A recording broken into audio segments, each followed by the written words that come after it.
So, yesterday, the Donald made a big speech at the UN.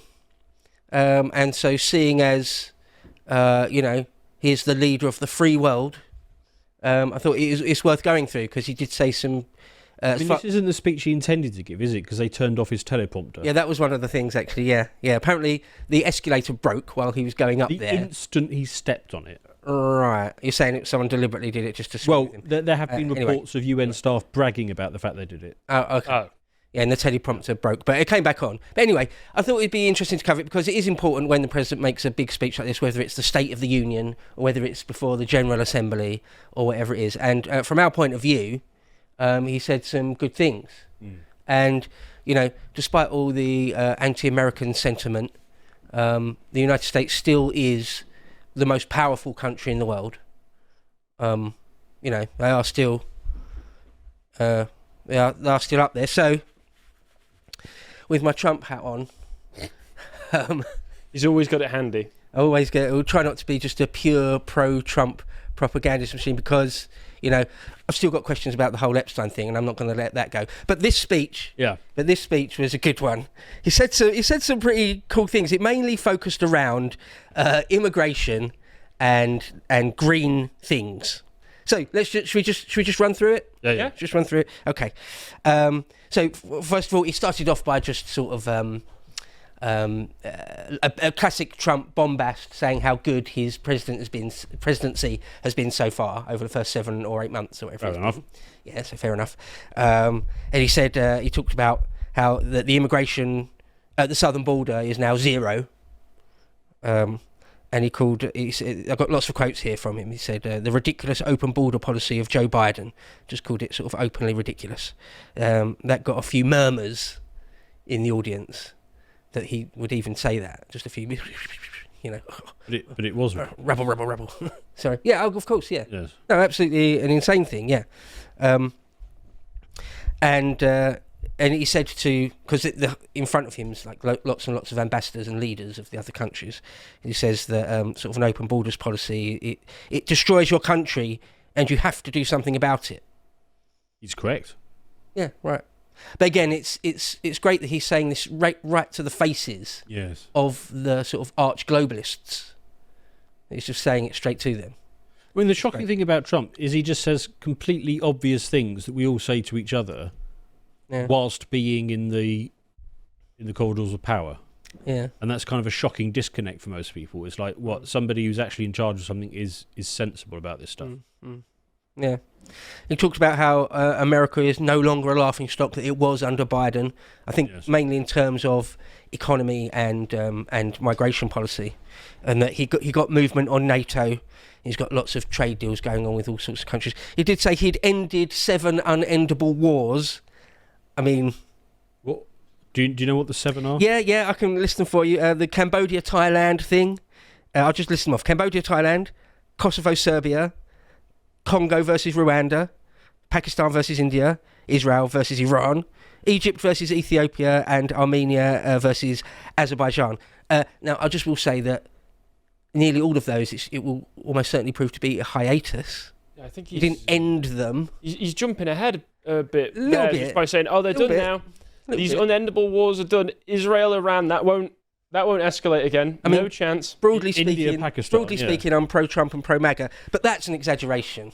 But that was a bit of an exaggeration. It's like nothing will ever happen between India and Pakistan ever again. Yeah, we finally secured peace in the Congo and Rwanda. Forever. Also, if he did stop a nuclear war between India and Pakistan, are you going to go there? Are you going? I mean, how much of a win is that? I mean, just rank it on a scale of cut the stream, Samson. Cut it. But nonetheless, having said that, having joked about that, it's still better than nothing. Even a ceasefire is better than nothing, nearly always. Okay. Right, it is better. I'll give him that. It is better that Cambodian and Thailand troops aren't shooting at each other, surely, for example, for a while. I'm neither Cambodian nor Taiwanese, so I don't really care. He did throw some direct shade at the UN itself. He said that throughout all those things that he's done in his few months in office, that that the UN didn't help. He just said they didn't help. Not even a phone call. They weren't there for us. And then he questions, what is the purpose of the UN then?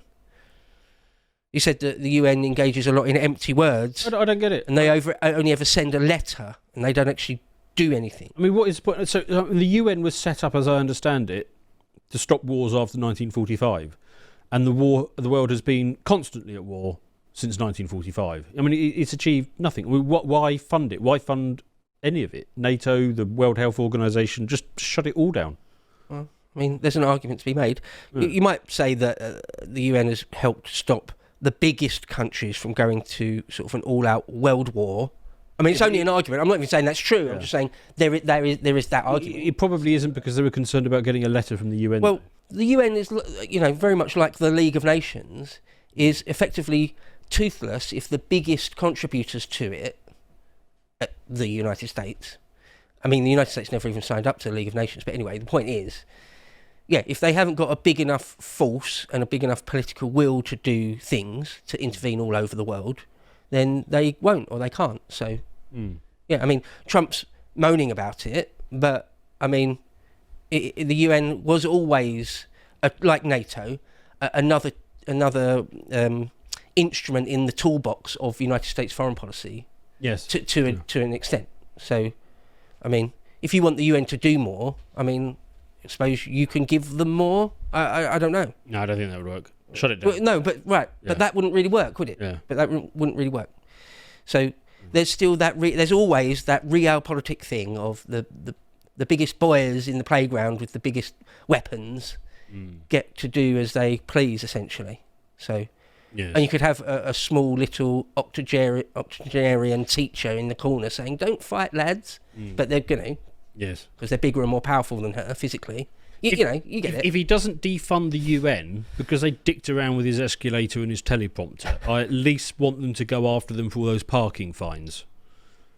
Because everyone at the UN, they just park wherever the hell they want in New York, and they get a ticket and they never pay it. Because they've got diplomatic immunity. So. Yeah, so just pull all the diplomatic plates. You can do that. It's funny, he did tell a little anecdote. He said back in the day... And then drone strikes or something. I mean, yes. When they're empty. Yes. He did tell a funny anecdote. He said back in the day, I assume he was talking about in the 80s or the 90s or something, before he was president. Because he's a New York property developer person, isn't he? That's what he is, first and foremost. That he could have got the bid and should have got the contract to build the whole UN... estate, and they passed him over. Oh, that's and the people they picked, because he would have put his name on the front as well, and that would really annoy them. And the people they did pick, screwed it all up, and still haven't even finished all these years later. He says that's indicative of how the UN works. You pick the wrong thing, and it's just a shambles from start to finish. Where's the lie? Where's the lie in that? Okay, carrying on. He did talk about a number of things. If I just whip through a few, because we are sort of beginning to run low on time. He talked about nuclear weapons and Iran. He called Iran, quote, the world's #1 sponsor of terror. That's an old State Department line. But, he went with that, and he talked about Operation Midnight Hammer, when the B-2s, stealth bombers, dropped those massive bombs. Was it the one on the mountain? Supposed to blow up the nuclear facility. Yeah. They dropped bunker busters, I think they were, weren't Moabs, mother of all bombs. Giant 30,000-pound bombs, 12 of them. I mean, we can take his word for it. Wasn't it confirmed that they didn't actually destroy the facilities? They just damaged them. Analysts are still arguing about that now. So Trump says it was completely annihilated, and other people, like the Iranian authorities, say no, it wasn't too badly. I think the consensus is that it did mess with their program big time. But not tend to do that. Yeah, but probably didn't obliterate everything, which is what Trump says. Because they dropped those bombs, and then Trump immediately went out and said these places have been obliterated. The Iranians should have come out and said, "Yep, they've been obliterated. No need to ever look at them again." Yeah, right. Yeah. Regardless. The fact is, Iran keeps those sites under very strict lock and key. So normal people like us that can only go by what's released don't know exactly at this point. But anyway, he talked about Gaza, and obviously his line on it was more on the pro-Israeli side. I mean, he was saying that it's Hamas that is refusing to make peace. He said he did keep saying, "I really want a ceasefire. We need a ceasefire." Said that a number of times, but it's Hamas that won't do it, that won't come to the table, and that they won't really. We need them to release the hostages. They've still got loads of hostages, including American ones, 20 odd actual US ones, and their line in Trump's line and Israel's line in the sand is we need those back. There can't really be a peace until those are back. And there was a ripple of applause when he started saying, he didn't say it explicitly, but he was obviously referring to some of the countries that in the last few days have recognised a Palestinian state. He was saying that that's bad, that's wrong-headed. Why are you sort of, before Hamas has released hostages, why are you doing that? And there was a ripple of applause in the auditorium, which I thought was interesting. I thought there'd be like gasps and like a complete silence. Obviously, the Israeli ambassador's nodding, but there was a ripple of applause for that, which I found interesting. On Ukraine, he admitted, I thought it would be the easiest thing to fix and end. Because he did say, didn't he? Within 24 hours of me back in the Oval Office, I will have ended this thing. But he did admit, I thought it would be the easiest. And that's probably because he assumed that Ukraine wanted the war to end. Yeah. But yeah. Rather than it being a massive grift. Well, lots of his assumptions were obviously wrong on it. Yeah. But he's at least admitted that to some degree. He said, the war would never have started if I'd been president. It wouldn't have even started, he said. He said, it shows you what bad leadership can do to a country. I think he was still referring to Biden there, really. And he threw some shade at China and India for still buying Russian oil, and some European and NATO countries for still buying Russian oil or gas as well, Russian energy, and that some of these NATO and European countries were funding the war against themselves, and that was embarrassing. And he called for sort of all countries to pull together for even more powerful tariffs against Russia. To just everyone needs to stop buying Russian energy. I don't know if even that would really stop Putin in his tracks. And even the leader of the free world can't tell Beijing what to do. No. They're going to do what they want to do. Yeah. They're going to make an analysis of what's in their own best interest, and they're going to do that. So, and the same goes for India, really. He talked about biological weapons, and I watched the whole thing through. I don't think he actually said COVID once or Wuhan once, but he was obviously talking about it when he was talking about biological weapons and that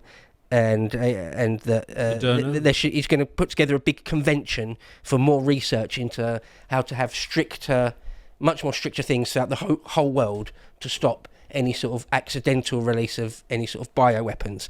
Right. There was one bit in the speech which I thought was sort of the key sort of about 5 minutes. Can we watch about 5 minutes of it? We've got time for that, haven't we, Samson? Just about. Okay, so let's watch this bit. Not only is the UN not solving the problems it should, too often, it's actually creating new problems for us to solve. The best example is the number one political issue of our time, the crisis of uncontrolled migration. It's uncontrolled. Your countries are being ruined. The United Nations is funding an assault. Remember, he's talking to all the world, like the arch globalists of the world. He's addressing here. You hear a few murmurs as well when he said this. You're ruining your countries. On Western countries and their borders. In 2024, the UN budgeted $372 million in cash assistance to support an estimated 624,000 migrants journeying into the United States. Think of that. The UN is supporting people that are illegally coming into the United States, and then we have to get them out. The UN also provided food, shelter, transportation, and debit cards to illegal aliens. Can you believe that? On the way to infiltrate our southern border. Sorry, debit cards. Millions of people came through that southern border. With money just already a year on them? ago. Millions and millions of people were pouring in. 25 million altogether over the 4 years of the incompetent Biden administration. And now we have it stopped, totally stopped. In fact, they're not even coming anymore because they know they can't get through. But what took place is totally unacceptable. The UN is supposed to stop invasions, not create them and not finance them. In the United States, we reject the idea that mass numbers of people from foreign lands can be permitted to travel halfway around the world, trample our borders, violate our sovereignty, cause unmitigated crime, and deplete our social safety net. We have reasserted that America belongs to the American people, and I encourage all countries to take their own stand in defense of their citizens as well. You have to do that because I see it. I'm not mentioning names. I see it, and I can call every single one of them out. You're destroying your countries. They're being destroyed.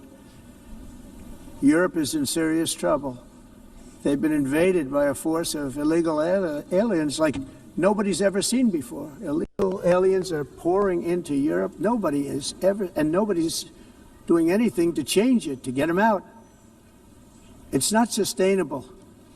And because they choose to be politically correct, they're doing just absolutely nothing about it. You can see why the Rory Stewarts of this world and the Krishnan Guru Murphys of this world, the Shami Chakrabartis and the Yasmin Alamani Browns, you can see why they despise him, right? Yes. And I have to say, I look at London where you have a terrible mayor, terrible mayor, and it's been so changed. Now they want to go to Sharia law, but you're in a different country. You can't do that.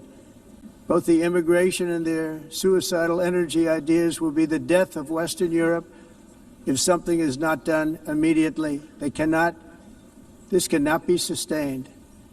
What makes the world so beautiful is that each country is unique.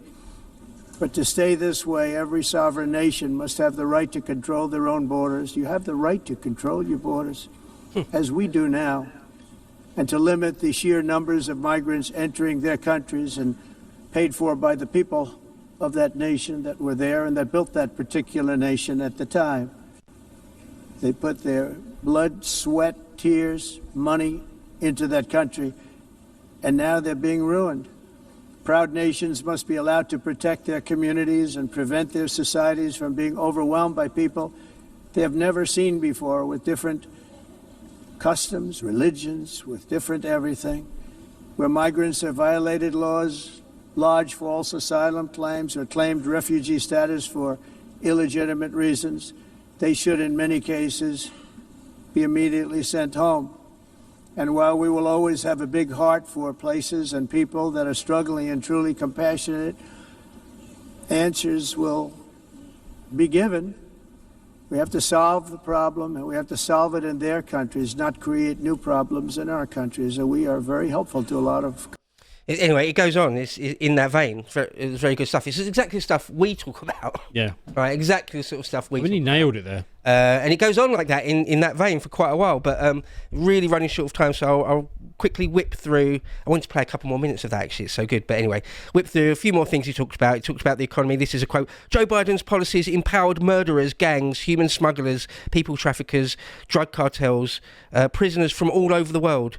That 300,000 children were lost in the US and sold, and fake news doesn't write about it. He called it inherently evil. And he said this, he said, the globalist migration agenda, this is what the globalist migration agenda has done, and it's what it's all about, i.e. inherent evil. And he was going to track down the villains who had caused this problem. He quickly talked about drug trafficking into America specifically, largely from Venezuela.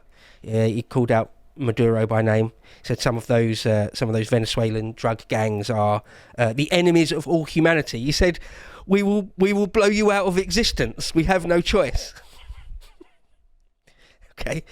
On energy, he's great because he hates renewable. Yes. He said that windmills are pathetic. He particularly hates windmills. And on green energy, he gave a shout out to Germany for sort of reversing itself. He said Germany was being led down a very sick path. He said all green means is going bankrupt. That's all that means. Apparently, when he was in the UK recently at Windsor, and Sir Queer was there, apparently he talked to him loads about the North Sea oil reserves we've got. And it's insane to him that we don't that we don't use it. That we don't. Jits. Yeah. Again, where's the lie? Where's the lie?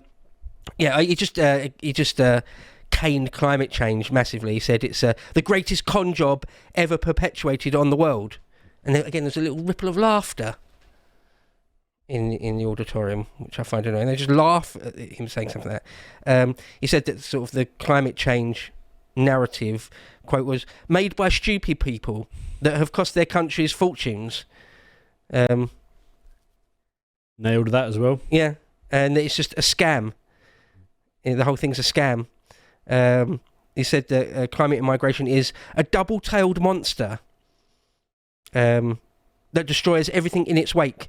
The carbon footprint is a hoax made up by people with evil intentions, and they're heading down a path of total destruction. Talked about how China creates more CO2 than the rest of the world put together. Fraser Nelson must have been particularly upset by that one. You know, you can see why progressive globo-homo types despise him. Yes.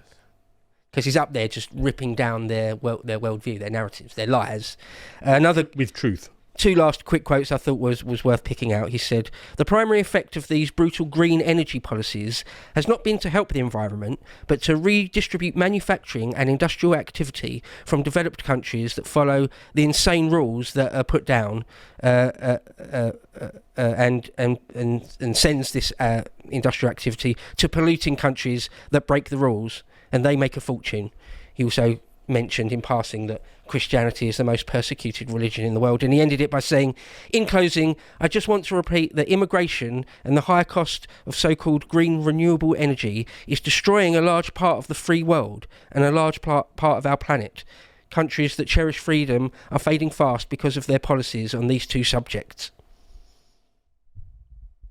So, Perfect. pretty based. Yep. Pretty based. Thank you, Mr. Trump. Great. I hope your successor is in the same vein on that stuff. Well, that'd be Vance. Now release the Epstein files. Yes. Okay. Also do that. Also actually start deporting enough people to make a difference. Yes. Yeah. There are a lot of things there. And I always say, talk is cheap. And I don't want to be dismissive, but I value actions much more. Who are the men that pick for scraps amongst the ruins at the end of history? You should know, because you encounter them every day. Between the towering buildings of a fallen empire, we find the Fellahin, the historyless men, who know nothing of the turning of the cosmic wheel and find themselves outside of civilization itself. Cut loose from the great chain of being, they represent the loam into which our dying culture will return. That is, unless we choose to take up the burden once again. This Fellahin condition is the subject we explore in issue 4 of Islander magazine, on sale while stocks last and available worldwide at shop.lotuseaters.com.